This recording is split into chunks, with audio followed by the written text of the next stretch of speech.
अध्यक्ष महोदय, यह सभा राज्य सरकार से अभिशाप करती है कि झारखंड राज्य के कई ऐसे जिले हैं, पूर्वी सिंहभूम, दुमका, पाकुड़, गोड्डा में भारी संख्या में माल और दंडछत्र माझी जाति के लोग का निवास है। काफी गरीबी तथा तंग हालत में जीवन यापन करने वाले उक्त जाति के लोग बिहार सरकार के समय से ही उनकी जाति को अनुसूचित जाति या जनजाति में शामिल करने का मांग करते आ रहे हैं। आज तक उक्त जाति को अनुसूचित जाति या जनजाति में शामिल करने का झारखंड सरकार का दिशा में सरकार की ओर से कोई ठोस पहल नहीं है। झारखंड के प्रतिवेशी राज्य पश्चिम बंगाल तथा उड़ीसा में माल और दंडछत्र माझी को अनुसूचित जाति या जनजाति में शामिल किया गया है। उक्त माल और दंडछत्र माझी के जाति को अनुसूचित जाति या जनजाति में के वर्ग में सम्मिलित करने के लिए ठोस पहल और निर्णय लिया जाए। माननीय मंत्री जी। माननीय सदस्य ने माल दंड क्षेत्र माझी जाति के लोगों को अनुसूचित जनजाति में शामिल करने के संदर्भ में मामले को उठाया है देश मददगार सरकारी संकल्प के माध्यम से। लेकिन चूंकि 2005 में झारखंड सरकार के द्वारा पत्रांक कार्मिक विभाग पत्रांक 3374 दिनांक 26/12/2005 के माध्यम से दंड क्षेत्र माझी जाति को अनुसूचित जनजाति में शामिल करने हेतु सामाजिक न्याय अधिकारिता मंत्रालय भारत सरकार से अनुरोध किया गया था। 2012 में आरजीआई के द्वारा झारखंड सरकार को सूचित किया गया कि भारत के महाराष्ट्र के समीक्षा के क्रम औचित्य के साथ अनुशंसा उपलब्ध कराने का निर्देश प्राप्त हुआ। फिर झारखंड सरकार ने माझी दंड क्षेत्र माझी को अनुसूचित जनजाति में शामिल करने हेतु भारत सरकार को और आरजीआई को इसके संबंध में अभिलेख उपलब्ध कराया। लेकिन अध्यक्ष महोदय, चूंकि भारत सरकार ने इसको आरजीआई की रिपोर्ट के मुताबिक निरस्त कर दिया गया कि इनको मैंने अनुसूचित जाति में शामिल नहीं किया जा सकता। चूंकि ये मामला भारत सरकार का है अध्यक्ष महोदय, इसलिए हम लोग इस पर प्रयास करने के बावजूद भी भारत सरकार के आरजीआई की रिपोर्ट के मुताबिक इसको खारिज कर दिया गया। इसलिए इस पर हम लोग अपने तरफ से अभी कोई ये निर्देश नहीं कर सकते हैं और निर्णय नहीं ले सकते हैं। इसलिए माननीय सदस्य से मेरा आग्रह होगा, क्योंकि जो प्रयास सरकार ने किया भारत सरकार ने इसको ये नहीं कर पाया, इसलिए इसको अविस्ताव को वापस करने का आग्रह करते हैं। अध्यक्ष महोदय, हमको इस पर कहना है कि पहला तो यह कि हम त्रिवेणी संगम में रहते हैं, झारखंड, बंगाल और उड़ीसा के सीमावर्ती क्षेत्र में। दूसरी बात यह है कि माल समाज और दंड क्षेत्र माझी जो है, दोनों जाति के लिए इसका परिवेश और कल्चर जो है समान नहीं है। इसमें हम आपको कहेंगे कि ये जाति के लोग, हमको लगता है कि 1% भी मैट्रिक पास नहीं है। ये जाति के लोगों का 1% पक्का मकान नहीं मिलेगा। और ये दोनों जाति के लोग, हमको लगता है कि 100 का 100% मजदूरी करके ही अपना जीवन का प्रतिपालित करता है। और ऐसे परिस्थिति में आपको पता होगा कि हम ऐसा जगह में रहते हैं, बंगाल और उड़ीसा दोनों का एकदम सीमावर्ती क्षेत्र में। एक गांव ऐसा है महोदय, जो गांव के जो रास्ता है, गांव के अंदर का रास्ता जिसको बंगला में हम लोग कुल्ही बोलते हैं, वो एक तरफ झारखंड है रास्ता के इधर, और रास्ता के उधर है आपका बंगाल। और मान लीजिए कि वही बंगाल के लोग जो है, यही जाति के लोग एक ही गांव में है, एक ही गांव समझते हैं उसको, लेकिन आधा बंगाल है, आधा झारखंड है, रास्ता बीच में है, कुली जिसको बोलते हैं। तो उसमें वो लोग आपका हरिजन का अधिकार लेकर घर से निकलता है। और ये जाति का लोग, सर्वहारा जाति का लोग, ये हमेशा आपका ब्राह्मण के माने तर्ज पर इसको जनरल में रख दिया गया है। और इसमें इसका कारण यही है कि महोदय, इसको बंगाल में माल कहता है, ये इसको हरिजन में रखा है। उड़ीसा में मल्ल क्षत्रिय बोलता है, मल पहाड़ी बोलता है, तो उसको आदिवासी में रखा है। लेकिन झारखंड में गलती से इसको मल्ल क्षत्रिय, ये जो क्षत्रिय भाषा जो जुड़ गया है, और क्षत्रिय भाषा के चलते इसको आपका जनरल में रखा है। जबकि इसका सांस्कृतिक जो विरासत है, इसका परिवेश जो है, इसका कल्चर जो, इसका रहन सहन जो है, वेशभूषा जो है, बिल्कुल आदिवासी और हरिजन के तर्ज पर है। ठीक उसी प्रकार के दंड क्षेत्र माझी जी भी जो है, इसका भी अगर हम लोग ठीक से सामाजिक न्याय का बात करेंगे और मूल्यांकन करेंगे महोदय, अगर बेहतर ढंग से इसका सर्वे करेंगे तो इसका भी 1% भी आज के जमाना में, आजादी का 77 साल पार हो गया महोदय, आज के जमाने में 1% मैट्रिक पास यहाँ नहीं मिलेगा। और पक्का मकान भी 1% मैक्सिमम अगर मिलेगा तो 1% मिलेगा। और 100 का 100% महोदय आज भी मजदूरी करके अपना जीवन प्रतिपादित करता है। तो ऐसे परिस्थिति में, और उड़ीसा में भी वही आपको हम बता रहे कि उड़ीसा का भी ऐसा है कि नदी का इधर और नदी का उधर है। तो नदी का इधर ये ब्राह्मण के तर्ज पर आपका अपना हक और अधिकार को खोने का काम किया है, और वही जाति के लोग उड़ीसा में आपका आदिवासी के रूप में हर सुख सुविधा पाता है, जबकि इसको सर्वहारा हम लोग अपना क्षेत्र में सर्वहारा बोलते हैं कि भाई इसका पास कुछ नहीं। ऐसे परिस्थिति महोदय, अगर उड़ीसा में ये हरिजन हो सकता है, आदिवासी हो सकता है, और बंगाल में ये अगर हरिजन हो सकता है, तो क्या झारखंड में इसको जनरल कास्ट में रखना न्याय संगत है? ये जाति समाज के लोग लंबे समय से ये लड़ाई कर रहा बिहार राज्य के साथ में। हमको कहना है कि राज्य सरकार का जो दायित्व और दायरा है, इस तक राज्य सरकार विचार करे, पुनः उसको सर्वे कराए, और सर्वे करे पहले ये देखा जाए कि हम इसका मांग सिर्फ उस जाति का लोग को संतुष्ट करने के लिए रख रहे, या वास्तव में उसका जीवन शैली जो है, जीवन सफर जो है, ये वास्तव में हरिजन आदिवासी के लायक हो है। और अगर ये सर्वे बताएगा कि हरिजन आदिवासी के तर्ज में इसको रखा जाना चाहिए, तो हमको कहता है कि सरकार पुनर्विचार करे और केंद्र सरकार को फिर से लिखे और इसको इसका हक और अधिकार को दिया जाए महोदय। हम मंत्री जी से इसके बारे में जानना चाहते हैं।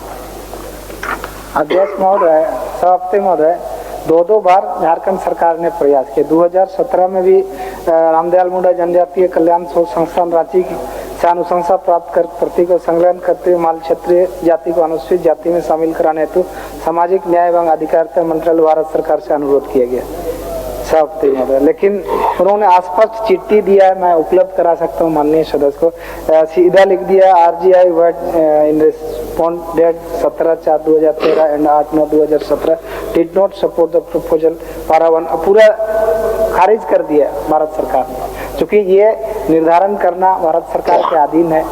इसलिए चूंकि भारत सरकार ने इसको रिजेक्ट किया, इसलिए इस पर हम लोग आगे कुछ कार्रवाई नहीं कर सकेंगे सभापति महोदय। इसलिए माननीय सदस्य से आग्रह होगा कि इसको अविस्तार। अध्यक्ष महोदय, हमको मंत्री जी से ही सवाल करना है, आखिर भारत सरकार के अंदर ही बंगाल और उड़ीसा है।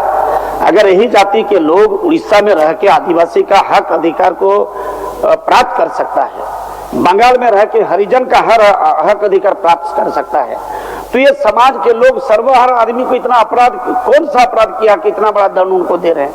यही देश में तो है, फिर अलग अलग कानून व्यवस्था क्यों होगा?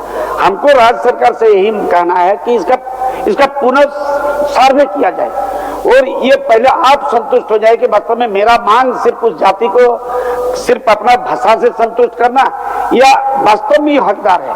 अगर वास्तव में ये हकदार है, इसका सर्वे किया जाए, पुनः सर्वे किया जाए, और उसका वस्तु स्थिति को, उसका आचार आचरण, स्वभाव चरित्र, परिवेश, उसका रहन सहन, उसका एजुकेशन, उसका आवास और उसका काम करने का तरीका जो है, क्या काम करता है, उसका जीवन यापन कैसे होता है, ये सारे चीज को देख के राज्य सरकार इस पर पुनर्विचार करे। और हमको कहना, हम यही बोल रहे कि भारत सरकार का बात है, भारत सरकार का बात है, तो बंगाल तो भारत के अंदर है, उड़ीसा तो भारत के अंदर है। एक गांव ऐसा है जो गांव का बीच में जो रास्ता को उधर है झारखंड, रास्ता के इधर है बंगाल, और वहां पर आपका बंगाल के लोग हरिजन का हक लेके निकलता है, और झारखंड के लोग ब्राह्मण के रूप में उधर से निकलता है। दोनों एक ही गांव है, एक साथ आत्मन करता है वही लोग, लेकिन वो है आदिवासी हरिजन ही है आपका जनरल। तो मेरा कहना है कि हम लोग कहाँ जाएंगे महोदय? हम एक विधायक है, तो विधायक के रूप में तो हम विधानसभा में ही बात उठाएंगे। हम केंद्र सरकार को कैसे इस पर बोलेंगे कि इसको करना होगा? और अगर इतना लंबा समय से इसका मांग हो रहा, तो निश्चित रूप से इस मांग का एक आधार है, और आधार के हिसाब से ही लंबे समय से मांग कर रहा।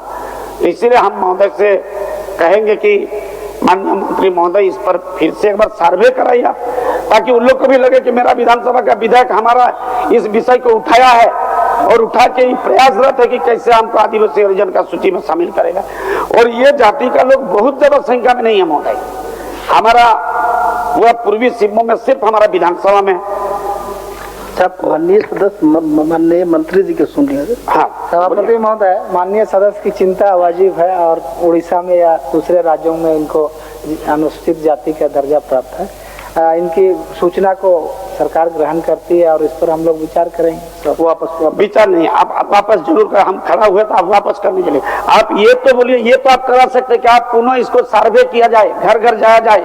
हम जो बोल रहे कि 1% भी पक्का मकान नहीं है, हम जो बोल रहे कि 1% भी मैट्रिकुलेट नहीं है, माननीय आप सर्वे कराने में क्या दिक्कत है महोदय?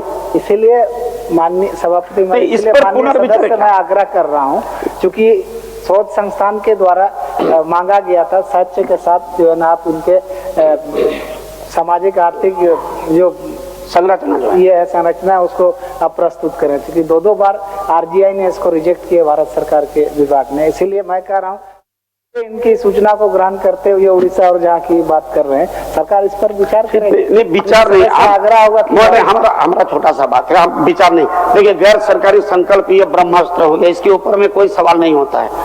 हम महोदय से हम यही मांग करके आपको सर्वे करने में कौन सा दिक्कत है? आप सर्वे तो कराइए, इसका होगा नहीं होगा केंद्र सरकार का हाथ में, करेगा नहीं करेगा ठीक है, वो बात तो हम अपने बात रखें कि अगर बंगाल और उड़ीसा में कर सकता तो क्यों नहीं कर सकते, लेकिन आप सर्वे करेंगे ये तो कम से कम आश्वासन दीजिएगा हम इसका सर्वे कराएंगे, उसको देख लेंगे। आपको नहीं माननीय मंत्री जी उस तरह का नहीं, वो तो खाली हमको बैठाने के लिए बोल रहे हैं और हम बैठेंगे, लेकिन माननीय मंत्री जी ये तो बोले कि हाँ इसका सर्वे कराएंगे। राज्य सरकार तो अधिकार क्षेत्र के अंदर है, सर्वे तो करा ही सकते हैं।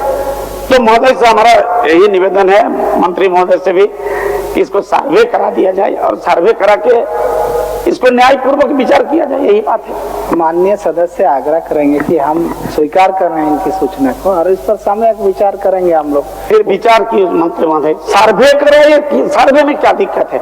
मानिए केंद्र सरकार नहीं करेगा, ठीक है, आरआई के माध्यम से उसके सपोर्ट में हर तरीके से रिपोर्ट बना करके ताकि इसको अनुसूचित जाति में शामिल किया जाए। सरकार ने प्रयास किया, लेकिन दो बार से भारत सरकार ने इसको अस्वीकार किया। चलिए अभी हम लोग हम बैठेंगे महोदय, करते हम आश्वासन देते हैं। आप महोदय खाली आश्वासन ये दीजिए कि हम सर्वे कराएंगे, इतना ही तो हम बोल रहे हैं। हम तो मांग नहीं करें कि आप कर दीजिए मेरे, आप सर्वे करेंगे ये तो बोल ही सकते हैं, इसमें कौन सा अड़चन आता है? हमको तो समझ में नहीं आता है, हक का बात कर रहे हैं, यही देश का नियम है। बंगाल और उड़ीसा मेरा प्रतिवेश, हम त्रिवेणी संगम में रहते हैं। तो मंत्री महोदय से मेरा मांग है कि आप इसको सर्वे कराने का हमको खाली आप ये दीजिए, आश्वासन दीजिए कि हाँ इसका सर्वे कराएंगे। सर्वे कराने का तो दीजिए आप कम से कम।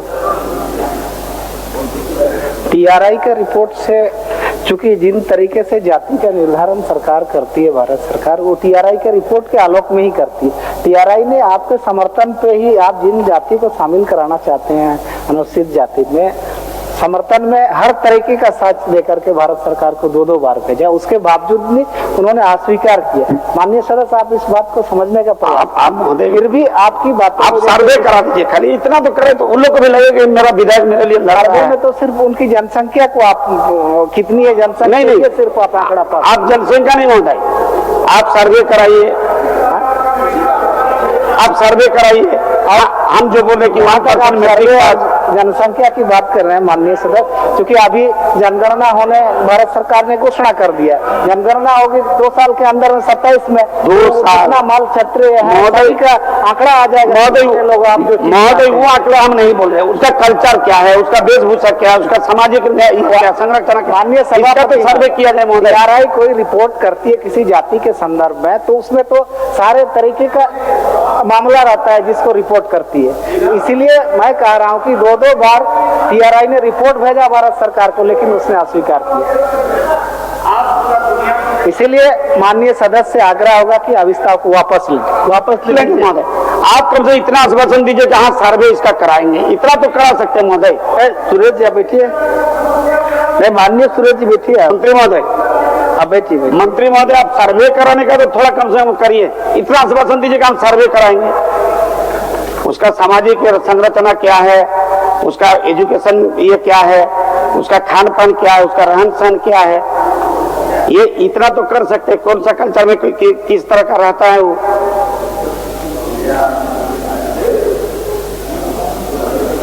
हम अब इसका वापस जरूर लेंगे, खाली थोड़ा सा आश्वासन दीजिए तो ताकि हमको भी वहां पर जवाब दें। हम भी तो समाज के प्रति जवाबदेही है महोदय। अन्य मंत्री जी